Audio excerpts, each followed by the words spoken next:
Hai, apa kabar? Ya, jadi semenjak anjloknya harga kripto di pertengahan 2022, itu VGA X Mining itu mulai bertebaran di market Indonesia dengan harga yang sangat-sangat terjangkau. Gimana enggak? Ini RTX 3070, kalau kalian lihat di tahun 2021, itu harganya sekitar 20 juta. Dan ini, saat ini, setahun kemudian, saya dapat RTX 3070 ini dengan harga 4 jutaan aja. Gimana? Menarik banget kan? Jadi VGA X Mining yang ada di market Indonesia yang saya perhatikan itu ada dua pengelompokan ya, ada dua kategori gitu ya.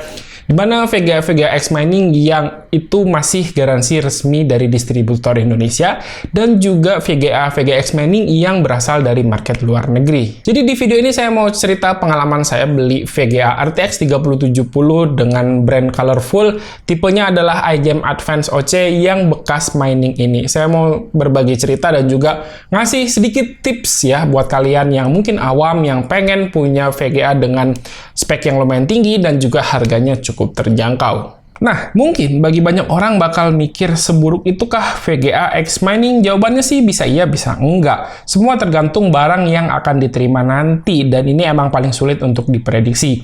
Ibaratnya kalau kita beli barang baru aja bisa dapat yang defect dan langsung rusak kok, apalagi yang bekasan begini, bekas mining pula. Oke, langsung ke tips yang pertama. Ketika kalian mau beli VGA X Mining seperti ini, tips yang paling penting menurut saya adalah turunkan ekspektasi kalian serendah-rendahnya. Hukum ada harga ada rupa tentunya tetap berlaku di sini, karena RTX 3070 contohnya, yang baru itu harganya masih sekitar 7,5 sampai 8 jutaan, sedangkan yang kondisi bekas mining begini, kalian bisa temui di setengah harganya aja. Jadi logikanya dengan harga setengah begini, jangan terlalu ngarepin bakal dapat barang yang super mulus, kondisi fisiknya tuh perfect 100% gitu ya, jangan. Ketika ekspektasi kalian rendah dan pas kebetulan apes dapat barang yang kondisi jelek, kalian tentunya nggak bakal kecewa. Ya, karena emang dari awal kan nggak terlalu ngarepin yang gimana-gimana juga.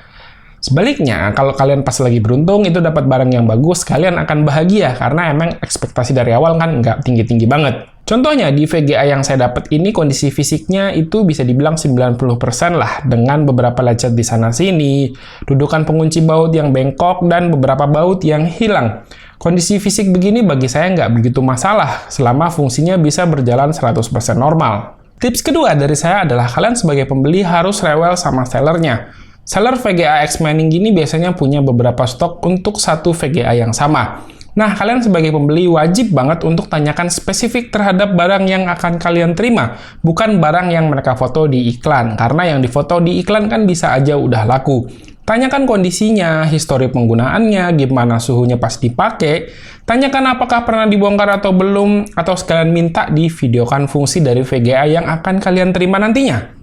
Ini penting untuk menghindari dapat barang yang gacha, dan dari sini juga kita bisa nilai gimana pelayanan dari si penjualnya. Kalau dari awal kalian udah rewel, terus sellernya jawab dengan ketus dan ogah-ogahan, itu satu tanda untuk hindari beli dari seller tersebut. Karena jika nanti barangnya kenapa-napa, saya yakin 100% itu seller nggak akan mau bertanggung jawab. Kalau sellernya tetap ramah dan masih mau ngasih lihat hasil tesnya, itu satu tanda kalau sellernya udah aman. Oh ya, kalau kalian minta tes juga, kalian sebagai pembeli harus pinter ya. Jangan banyak-banyak lah. Cukup minta, menurut saya, 3D Mark stress test aja.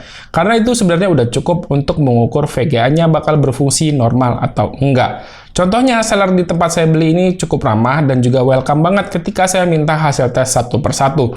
Dan dia open mau ngirimin hasil tesnya. Tips ketiga, cari barang sebisa mungkin yang masih garansi resmi distributor Indonesia. Emang biasanya harganya sedikit lebih mahal dibandingkan dengan barang bekasan dari luar negeri. Tapi menurut saya ini penting karena suatu saat kalau VGA kalian rusak masih bisa diajukan untuk RMA. Tapi kalau kalian konsumen nekat seperti saya yang dari awal emang niat beli VGA X Mining ini untuk belajar dan menebus rasa penasaran, iya kenapa enggak ya buat beli VGA bekasan dari luar negeri aja dengan harga yang lebih terjangkau tentunya. Penting diingat, keputusan beli ini ada di tangan kalian dan tanggung sendiri segala risiko yang mungkin akan timbul ke depannya. Tips berikutnya dari saya adalah minimal kalian mempunyai kemampuan untuk membuka VGA-nya untuk bersih-bersih bagian dalam VGA yang kalian beli. Atau paling nggak kalian punya kenalan atau teman yang bisa melakukan hal ini. Tapi ini hanya berlaku untuk VGA yang garansinya udah habis atau VGA yang unit bekasan dari luar negeri aja. Kalau garansinya masih aktif, apalagi garansi distributor Indonesia, mending jangan ngebongkar sendiri. Oke, karena unit yang saya beli ini adalah VGA bekasan luar negeri, jadi langsung saya putuskan untuk ngebongkar VGA-nya setelah masa garansi personal yang diberikan oleh sellernya habis. VGA saya ini digaransi sama seller selama 7 hari. Nah, sebelum saya bongkar, tentunya saya udah melakukan semua fungsi dari si VGA-nya dan semua berjalan normal. Termasuk stress test menggunakan 3D Mark sesaat VGA-nya saya terima. Untungnya, VGA yang saya terima ini berfungsi dengan sangat bagus dan berhasil lolos stress test dengan skor 97,3%. Tapi yang jadi masalah ini adalah saat stress test selama 20 loop, suhunya lumayan tinggi, maksimal di 82,2 derajat Celcius, hampir mendekati batas atas suhu tertingginya di 83 derajat. Dari hasil stress test ini juga bisa kelihatan hasilnya itu nggak stabil, ada beberapa kali naik turun performa dari VGA-nya. Dan di loop ke-13 dari grafik kalian bisa lihat ada penurunan suhu yang cukup signifikan. Ini sebenarnya karena tempered glass casing langsung saya buka, khawatir VGA-nya kenapa-napa. Nah, begitu masa garansinya udah habis, VGA-nya langsung saya bongkar. Dan ini niat saya adalah untuk mengganti thermal paste, thermal pad, dan juga ngebersihin si VGA-nya. Pas setelah dibuka, di sini kelihatan kalau VGA-nya pernah dibongkar sama seller, sepertinya untuk ganti thermal paste. Tapi dia ngasih thermal paste dengan sangat berlebihan sampai melebar kemana-mana, dan saya yakin ini yang jadi penyebab suhunya jadi setinggi itu. Akhirnya setelah saya bongkar, sekalian saya bersihkan VGA-nya menggunakan cairan etil alkohol. Ini aman ya buat barang elektronik karena sangat umum dipakai sama teknisi laptop atau juga smartphone. Secara overall, VGA yang saya beli ini nggak begitu kotor-kotor amat ya, karena sepertinya udah dibersihkan sebelumnya sama si seller ketika dia melakukan repasta. Nah, untuk pasta di sini saya menggunakan produk dari Noctua NTH1 dan sekalian thermal pad-nya menggunakan Thermal Right. Untuk thermal pad, di sini tips dari saya adalah kalian jangan beli dulu thermal pad-nya sebelum bongkar VGA-nya, karena thermal pad itu punya beberapa jenis ketebalan.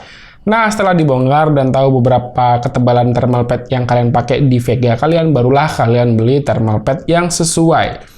Karena kalau thermal pad-nya ketebalan, maka nanti pas dipasang chip dari VGA-nya nggak bakal nempel sama heatsink karena keganjel. Sebaliknya, kalau ketipisan part yang area ditempelin sama thermal pad, itu nggak bakal maksimal pendinginannya. Oke, kelar dibersihin, ganti thermal paste, dan pasang thermal pad baru yang abis itu langsung tinggal pasang VGA-nya dan dibaut-bautin lagi. Dengan kondisi pasta baru, thermal pad baru, dan udah saya bersihin semuanya, VGA-nya saya running ulang buat stress test 3D Mark. Hasilnya sesuai prediksi saya. Skor itu naik dari sebelumnya 97,3% jadi 98%. Suhu turun cukup drastis dari awalnya tuh di 82,2 maksimalnya, sekarang maksimalnya cuma 76,4 derajat aja, atau turun sekitar 6 derajat Celcius di kondisi tempered glass casing-nya tertutup. Terus suhu idle juga turun dari sebelumnya sekitar 44 derajat, turun ke 39 derajat aja.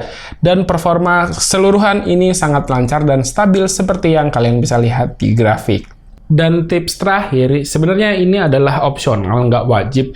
Kalau bisa kalian update versi BIOS dari VGA yang kalian beli dari VGA X Mining tadi. Sebenarnya ya ini nggak wajib. Kenapa? Karena menurut saya juga nggak ngerti gimana mendeteksi BIOS dari si VGA itu udah diganti atau belum. Karena yang saya tahu biasanya saat VGA digunakan untuk mining, BIOS-nya itu ada sedikit dimodifikasi. Tapi dalam kasus saya ini, saat VGA-nya saya terima, itu kipasnya sangat jarang sekali bisa berhenti berputar. Padahal sebenarnya VGA dari Colorful yang tipe Advanced OC ini punya fitur yang namanya 0 dB, jadi dia akan berhenti kipasnya ketika dalam suhu yang rendah, ya, ketika di posisi idle. Dan ya di sini sangat jarang kipasnya berhenti, jadi hampir berputar sepanjang saya nyalain si PC-nya. Akhirnya saya update versi BIOS-nya, mengikuti tutorial yang tadi saya sebutkan. Dan setelah diganti atau diupdate BIOS dari VGA-nya ini, ya akhirnya untuk kipasnya ini ya sesuai dengan fungsinya, dia akan berhenti ketika suhunya idle dan akan berputar lagi di suhu tertentu. Jadi Ya, it works. Ketika saya update BIOS-nya, fungsi dari VGA-nya ini atau kipas VGA-nya ini normal kembali. Well, itu dia tadi sharing pengalaman dan beberapa tips dari saya buat kalian yang mungkin mau beli VGA X Mining, dan so far VGA ini udah saya pakai semingguan lebih. Udah dipakai buat kerja rendering, udah dipakai buat gaming dan kebutuhan harian. Alhamdulillah aman dan baik-baik aja. Dan ya, semoga VGA-nya panjang umur. So, buat kalian yang udah nonton sampai akhir, karena video ini rasanya udah cukup panjang, terima kasih banyak ya. Dan silahkan like dan share video ini jika menurut kalian video ini bermanfaat. Randy pamit, sampai jumpa di video berikutnya. Bye-bye.